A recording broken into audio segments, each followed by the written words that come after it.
Welcome to the Great Detectives Old Time Radio. From Boise, Idaho, this is your host, Adam Graham. Got a comment? Email it to me, box13 at greatdetectives.net. Cast your vote for the show on Podcast Alley, podcastalley.greatdetectives.net. And become one of our friends over on Facebook, facebook.greatdetectives.net. Before we get started, I do want to let you know about Audible. You know, I love a great mystery novel, but it can be hard to find the time to sit down and read one. That's part of the reason why we recommend Audible. With Audible, you can listen to any one of their 75,000 titles, wherever you happen to be, whether it's Raymond Chandler or Agatha Christie or one of the more modern authors. You can enjoy the whole book through the power of Audible's audiobooks. You can try it out free for 2 weeks and get a free audiobook. Go to audiblepodcast.com/oldtimeradio to start your free trial. Well, let's get into today's episode of Sherlock Holmes, Girl with the Gazelle. Petri Wine brings you Basil Rathbone and Nigel Bruce in the new adventures of Sherlock Holmes.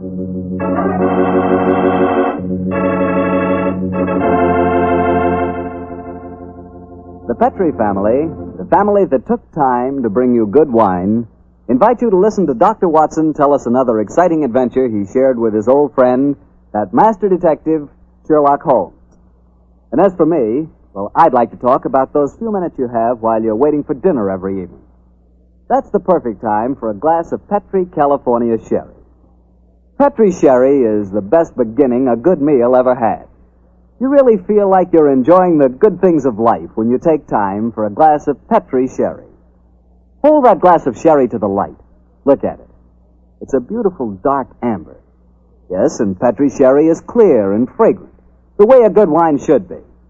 Now taste it. You've got something. That Petri Sherry has a real heart-of-the-grape flavor. Oh, and look, if you like your sherry dry, not sweet, Petri makes a fine dry sherry. It's called Petri Pale Dry. And if you don't know yet which you prefer, the regular sherry or the dry, why not try both? Don't buy one, buy two. But just be sure you always buy Petri.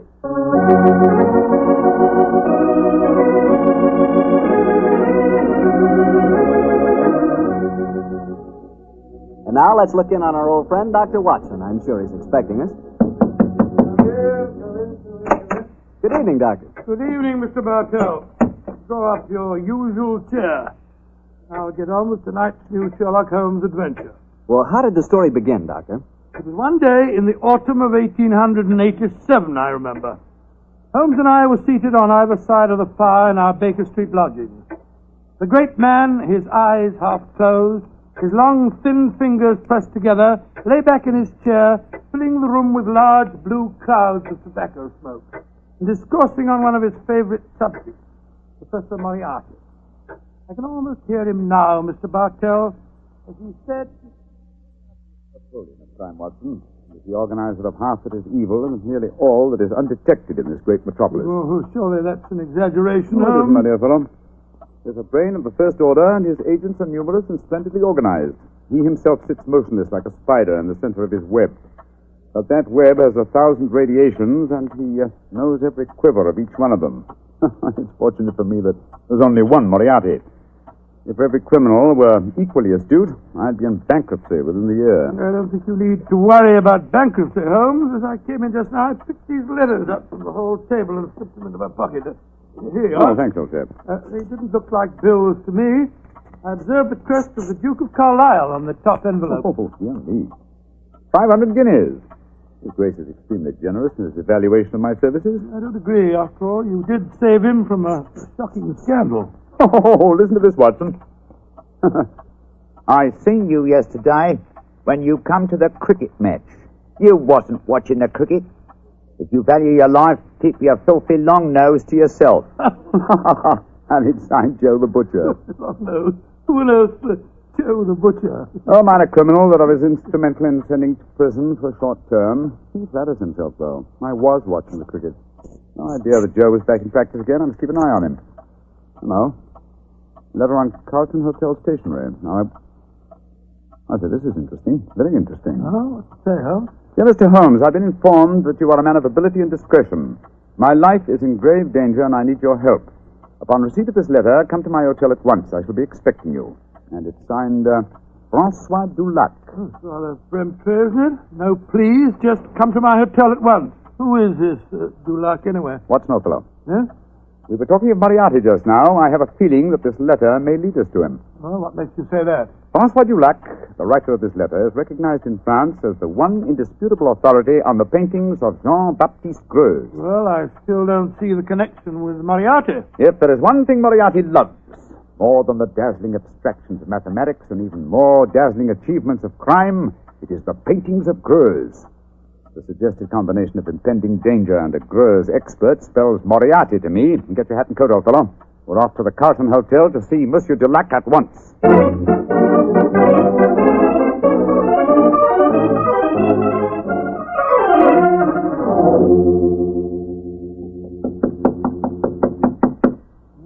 This is room 212, all right, but there's no answer. I'll knock again. Shall I go and get someone to unlock the door? No, old chap. Huh? Don't want to attract attention to our prospective found. Hotel locks wouldn't be very hard to pick. Here. The skeleton key should do the trick quite easily. Well, the man at the desk downstairs said that Mr. Dulac was in his room. You know, Watson, he said he thought he was in his room. Uh-huh. Easier than I anticipated. Come on, let's go in. Doesn't look as if anyone's occupying this room. No signs of any personal belongings. No clothes hanging in the wardrobe, no luggage. Yet he is still registered here. Hello. What's this stain on the carpet by the bed here? Great Scott, is it... It's a blood stain, Watson. Blood stain? And the stain is still damp. I'm afraid we're too late. Come on. We can do no more good here. You're not giving up, Holmes? No, of course not, my dear fellow. Let's see what we can find out from the hotel manager. I refuse to believe that in the 19th century a distinguished foreigner can vanish into thin air.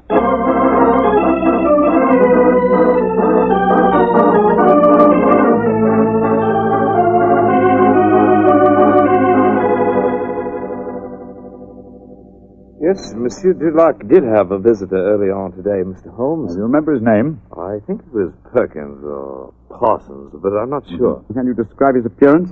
I think so, Mr. Holmes. He was a very tall gentleman. Tall and thin, with deep-sunk eyes. Clean-shaven? Oh, yes, sir. He had a high forehead and a funny way of moving his head from side to side. Oh, yes. By Jove, Holmes, that's almost an exact description of Moriarty. Exactly, Watson. Have you seen Monsieur Dulac since this Mr. Perkins or Parsons called on him? No, I haven't, sir. But his visitor came back only an hour ago. He had some men with him. They carried some lodged packages out of the hotel. Packages? But not luggage, eh?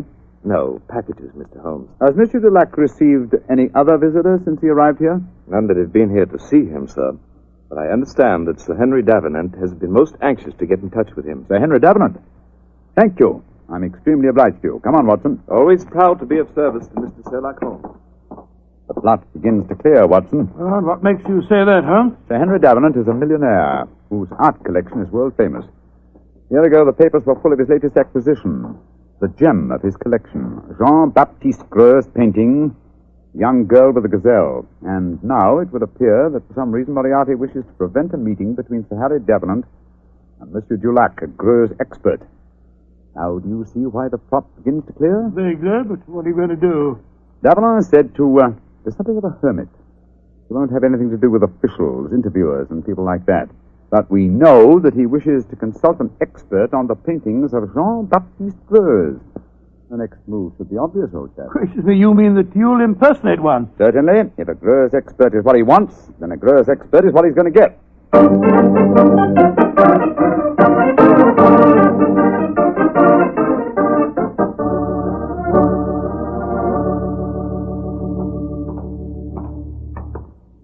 Holmes, I must say your disguise is amazingly effective. detective. Monsieur, you do me the great honor. If I appear convincing to the astute Dr. Watson, how can I fail to convince Sir Henry Devereux? Oh, my dear fellow, it's marvelous. Appallingly good. Yes. Here we are, sir. Sir Henry's house. Let's hope for the best, old fellow.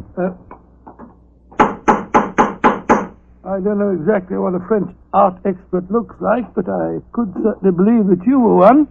I only hope that I can be equally convincing in the role of a patron of the arts. You certainly look your part, old chap. Good afternoon. Can I help you?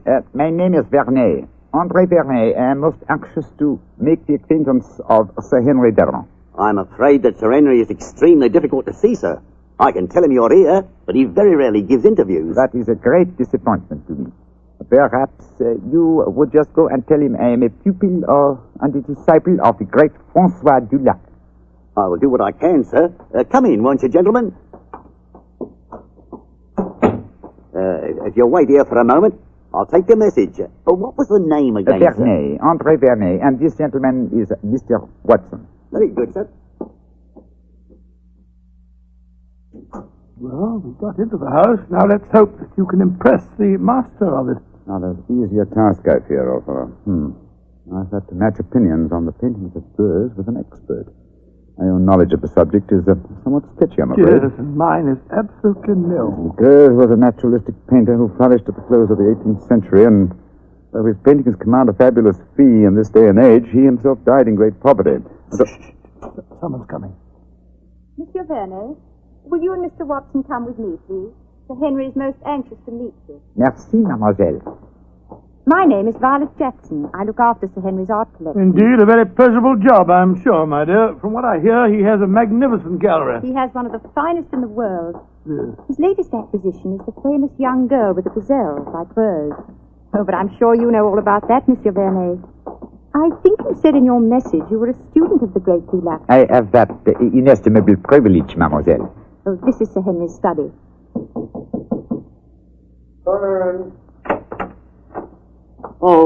Thank you, Violet. You may go. Yes, Sir Henry. You're Vernet, I'm sure, and this is Mr. Watson? That's right, Sir Henry. Mr. Vernet is staying with me. I see. Well, sit down, won't you? Look, Vernet, you're a friend of Dulac's, aren't you? I think I may claim that honor, monsieur. Then why in thunder can't I get in touch with him? He's staying at the Carlton Hotel, isn't he? He was, or has been staying there, monsieur. Oui. I've left half a dozen messages for him, asking him to come and see me, and he hasn't answered one of them. I can't understand it. It's most important that I see him. Monsieur is in some trouble, perhaps? Perhaps. Now, you fellows are familiar with the painting by Greuze, the young lady with the gazelle, aren't you? Oh, yes, Sir Henry. Yes, indeed. Oh, you are, eh? What do you think of it? Well, one of the greatest works, in my humble opinion, monsieur. Of course, I have only seen a reproduction, but it seemed to me to have a freshness and vigor of the flesh tints, a great firmness and brilliance of line. You are indeed fortunate to own it, monsieur. Don't know about fortunate. Cost me £40,000. I still say you are most fortunate, monsieur. Would you grant me the honor of to examine the original? Well, I don't know whether I ought to. I've had to guard it very carefully ever since this... Well, but perhaps in your case I can make an exception. You received threats regarding the painting, Sir Henry? Yes, I have, Mr. Watson. And they've worried me so much that I've even thought of engaging the services of a private detective. Oh, indeed, monsieur. How very interesting. The Duke of Carlisle strongly recommended a fellow by the name of Sherlock Holmes. I was seriously thinking of going to him. Instead of which? He has come to you, Sir Henry. A fact that will save us all a lot of time, I'm sure. Well, what kind of horseplay is this, sir? Who the devil are you? My name is Sherlock Holmes. Then why do you come here masquerading as a French art expert? Because I'd heard of your aversion to giving interviews, and I wanted to see you urgently. I felt that in the character of a supposed Greuze expert, I was most likely to gain immediate admission. Well, then, your friend here? Dr. Watson, my colleague. Well, it's all turned out for the best, Sir Henry. You wanted to consult Mr. Holmes, and he was most anxious to see you. Yes. Well, I'm glad you fellows are here. You see, I'm devilish worried about that Greuze of mine. Oh, why, Sir Henry? Well, I bought it at an auction. There was another man bidding against me all the time, and when it was finally knocked down in my name, he became most insulting. He seemed unable to bear not owning the picture himself. He told me bluntly that I wouldn't enjoy it long. Well, I didn't think much about it at the time, but lately I've been receiving postcards repeating the threat. I don't like it, that's a fact. Well, you've kept those postcards, I hope, Sir Henry? No, threw them in the fire where they belong. Oh, that's a pity, sir. Can you recall the name of this bidder at the auction who threatened you? No, didn't know his name. Can you describe his appearance? Well, let me see. He was tall, clean-shaven, and a curious habit of moving his head from side to side. Moriarty again. Yes, old chap, my supposition was correct. Now tell me, Sir Henry, is the painting safely guarded? Well, I'd say that it was impregnable, Holmes. It's not in my regular galleries. I had a special strong room built for it when I started to receive these threats. It has a lock to which only I know the combination, and a special clockwork device that so controls the room that even I can only enter it during certain daytime hours. And yet, Sir Henry, with such thorough precautions, you appear to be frightened. Why? Well, I hardly dare trust my own shadow, Holmes.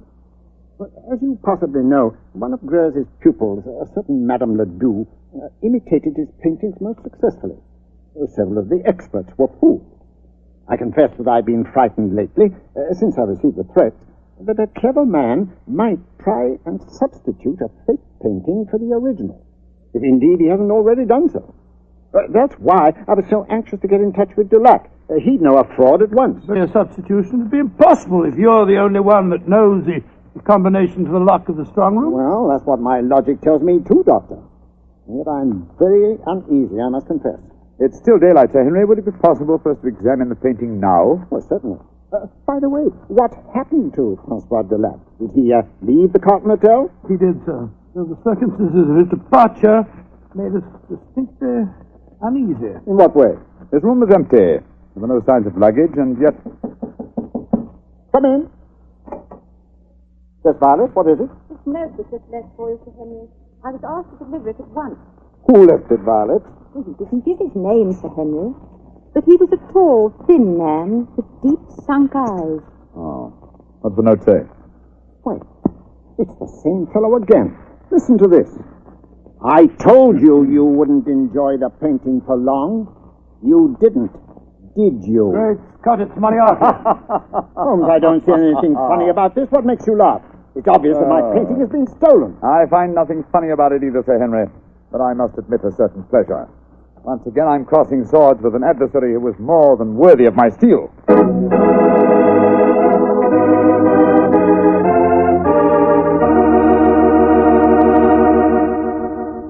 You'll hear the rest of Dr. Watson's story in just a second, so I'm just going to remind you that Petri Sherry could really be called the all-round, all-American wine. That's right, Petri California Sherry. Now, the reason I say that is because Petri Sherry is not only a swell before dinner wine, but it's a perfect wine for almost any occasion. When company drops in, serve Petri Sherry. After dinner, when you're just sitting around chatting, Petri Sherry again is just right. Believe me, you couldn't ask for a better all-round wine than Sherry. You couldn't ask for a better tasting Sherry than Petri. Petri Sherry. Well, Dr. Watson, you've kept me on the edge of my chair so far with your story. What happened next? Did Sir Henry Davenant take you to see his famous painting? He did, Mr. Bartell. Together with Miss Violet Jackson, we descended countless flights of stairs. Doors opened where no one expected a door to exist. Finally, after walking down a narrow stone staircase that turned and twisted, we came up against a blank wall. It seemed that we could go no further. But a time clock, a combination of numbers, and a hidden door slid back.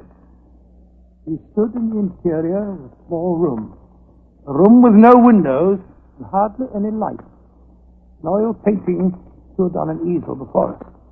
It was the incomparable Greuze painting of a young girl with a gazelle. We stood looking at it for a brief moment, and then Sir Henry Davenant said, Heaven, the painting is still safe. Yes, Sir Henry. If it still is the same painting, It looks the same, Mr. Holmes. "Yes, it does to me." the fact remains that only Francois Dulac could tell us if it is the same or a brilliant copy. Yes, and Mr. Dulac has been silent. So it would seem. Of course, we could ask the expert at the British Museum to pass judgment. Yeah, but how could it have been stolen? It'd be impossible to smuggle it out of here and replace it with a copy. There's only one way of being absolutely certain. With your permission, Sir Henry, I should like to make a test. You're going to take a sample of the paint, Mr. Holmes? Yes, that should give us certain proof. Well, very well. Yeah, you'd better do it, Violet. But be careful. Remember, the painting cost me £40,000. A minute fragment of paint will be sufficient for the test, won't it, Mr. Holmes? Yes, indeed. With my fingernails, Sir Henry, I'll scratch off a tiny sample. I think it's a dash fine bit of work, whoever painted it. There you are, Mr. Holmes. Is that enough paint Splendid, for Miss you? Jackson, splendid. Thank you. Please put it on this envelope for me, will you? That's it. And now, Sir Henry, I shall return to Baker Street and analyze this paint. Within an hour, I shall be able to tell you whether the painting is worth £40,000 or a plugged farthing.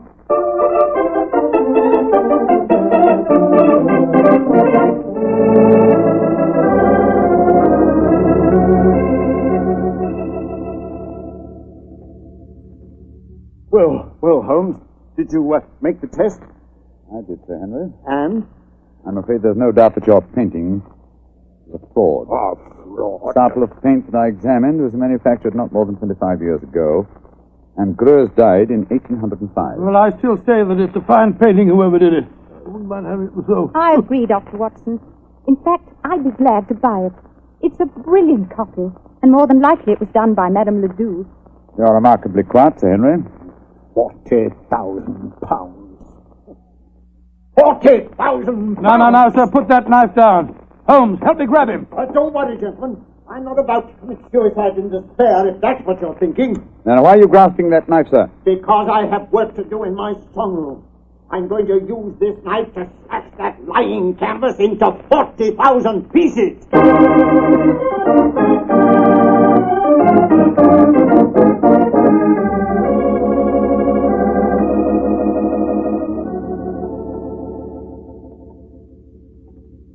Yes, well, I suppose you're right, Violet. It's childish to mutilate this daub. It's a brilliant fraud, Sir Henry. I'd like to have it. I'll buy it from you gladly. Buy it from me? You can have it. Go and make arrangements to have the wretched thing taken away at once. I don't want any frauds in my collection. Yes, Sir Henry, and thank you. Now, Mr. Sherlock Holmes, I'll pay you any fee you name if you can tell me how the original painting was stolen. Well, Sir Henry, the how must here precede the who. And the how, I must confess, seems impossible. Yes, I agree.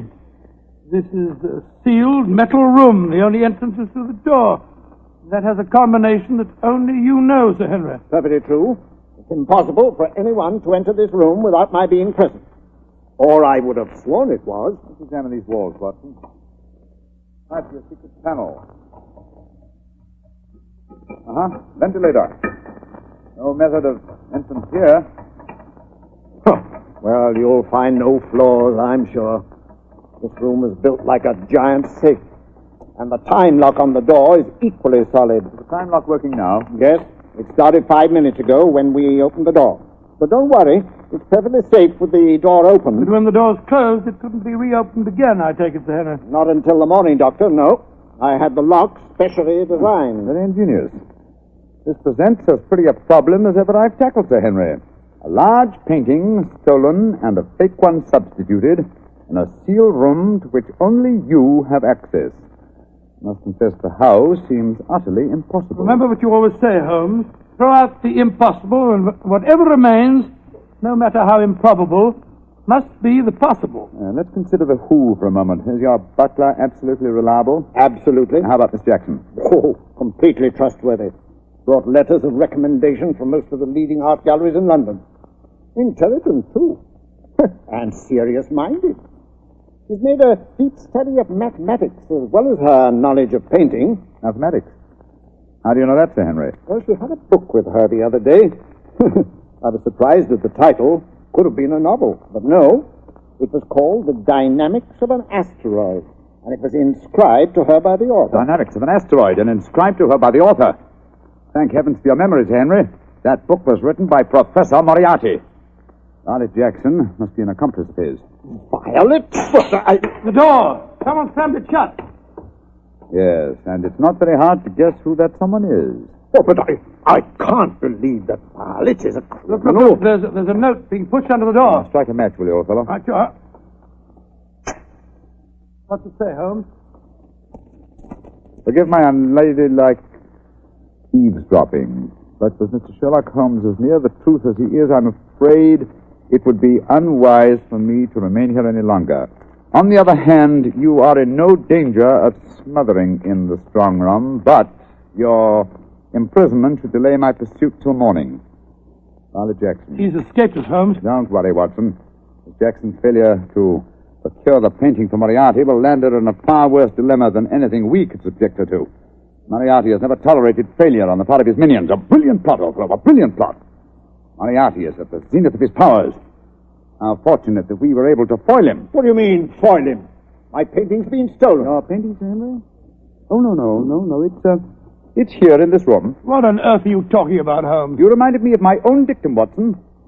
I discarded the impossible. It was impossible that the picture had been stolen, therefore it had not been stolen. You mean that this painting is the original, Gruz? Yes, of course, sir. Surely the whole plot is crystal clear now. Just about as clear as porridge to me. Well, then let me explain. The whole episode of Francois Dulac, the note to me, the empty hotel room, and the significant bloodstains and the apparent disappearance of Dulac were all part of Moriarty's plot. The real Dulac never left France. Moriarty created him in England to lure me into the case. Why in thunder should he want to do that, Holmes? Yes. I should think you're the last person he'd want on the scene. Oh, on the contrary, sir. He knew that I'd grab at his bait, the apparent murder of a Gruz expert who would make it seem likely that your painting had a substitute, Sir Henry. He wanted me to test the painting, which I did. I fell into his trap very neatly. The paint, Holmes. You said that it was no more than 20 years old. Yes, my dear fellow, the answer should be obvious. I see it. Violet was his accomplice. Had prepared the painting beforehand and carefully scraped off a piece of modern paint. Exactly, Sir Henry. And Moriarty had assumed, quite correctly as it turned out, that as soon as you thought your painting was a fraud, you'd want to get rid of it. And that girl was going to take it out of this house with your full approval. And, of course, turn it over to Moriarty. What a fantastic scheme. A devilishly clever one, old chap. If it hadn't been for your chance remark about the book on mathematics, Sir Henry, I'm very much afraid the young lady with the Gazelle might even now be on her way out of your house. Holmes, I can't tell you how grateful I am. And I'm going to express that gratitude in a very material manner, I assure you. Thank you, Sir Henry, but I wouldn't dream of accepting a fee for this case. I've been shockingly obtuse. I might easily have let them walk away with your treasure right under our noses. We locked in here for the night, Senator? I'm very much afraid so, Dr. Watson. Oh, I shouldn't be surprised if the butler notices our disappearance and comes looking for us. But he won't be able to open the door. It'll need a professional locksmith to get us out of here. Oh, really? It looks as if we'll spend a very cheerful evening. Don't be gloomy, my dear fellow. Oh, gloomy. You're locked in with one of the loveliest girls in history, and she's genuine at that. Strike another match, old chap, shall we? What? Let's look at her once again.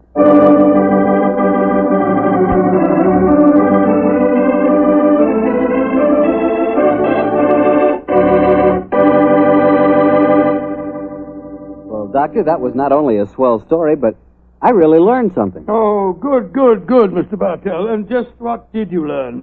Well, this fellow Gruz, the painter... Yes? I know this must sound stupid to you, but until you mentioned his name, I'd never heard of him before. Holmes mentioned his name to me. I've never heard him before either. But then... we'll never learn about the good things in this world unless somebody tells us. Exactly. That's the way I feel about Petri wine. Oh, no, just wait a minute. Now, here's the way I look at it. There are thousands of people who know about Petri wine and love it, right? Yes, but even though it's a wonderful wine, there must be some people who don't know about it. So I tell them about it. And I tell them about the Petri family and how they've been making wine for generations and how they've been handing on down from father to son, the fine art of turning luscious grapes into delicious wine.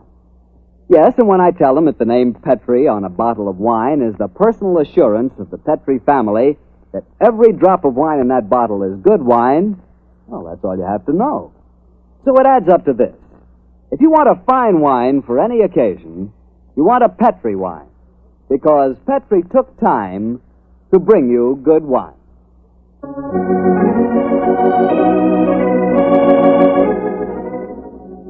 Tonight's Sherlock Holmes adventure was written by Dennis Green and Anthony Boucher and was suggested by an incident in Sir Arthur Conan Doyle's story, The Final Problem. Music is by Dean Fossler. Mr. Rathbone appears through the courtesy of Metro-Goldwyn-Mayer and Mr. Bruce through the courtesy of Universal Pictures, where they are now starring in the Sherlock Holmes series. The Petri Wine Company of San Francisco, California, invites you to tune in again next week, same time, same station. Sherlock Holmes comes to you from our Hollywood studio.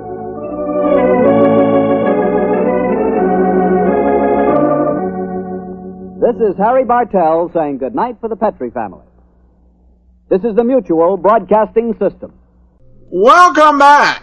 This is the first time since towards the end of the 1944-45 season with the Paradol Chamber that you've actually had Professor Moriarty playing an active role, albeit we don't actually hear from Professor Moriarty.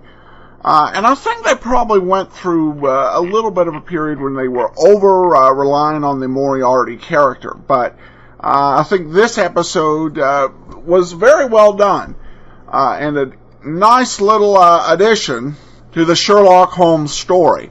And Watson steps it up again by helping to solve the case by reminding Holmes of his most famous axiom. I guess Holmes is like the rest of that, and sometimes we have to be reminded of the things we tell other people when facing similar situations. We have this comment from Justine over on Podcast Alley. Hi there from Sheffield, England. Me and my husband love listening to the show. We always laugh when the host turns the subject round to wine and how Dr. Watson seems so annoyed with him when he does so. Keep up the great work, Adam. Well, thanks a lot, Justine. This particular Petri wine commercials really are, I think, some of the most interesting and effective at connecting with the audience and keeping them interested, particularly with the end ads, because once a show is over, I don't think it matters whether it's TV or radio. There's a temptation, I'll just go ahead and turn it off and do something else. The show's over. But they keep you, they succeed in keeping you engaged and interested. It's a fantastic act that Nigel Bruce and Bartell have worked out, and I don't think there was ever a more effective radio advertising tag team ever. So thanks so much again for the comments. We'll be back tomorrow with yours truly, Johnny Dollar. Send your comments in box 13 at greatdetectives.net. Cast your vote for the show on Podcast Alley, podcastalley.greatdetectives.net. And remember, you can always give us a call, 208-991-4783. That's 208-991-GREAT-D. But from Boise, Idaho, this is your host, Adam Graham, signing off.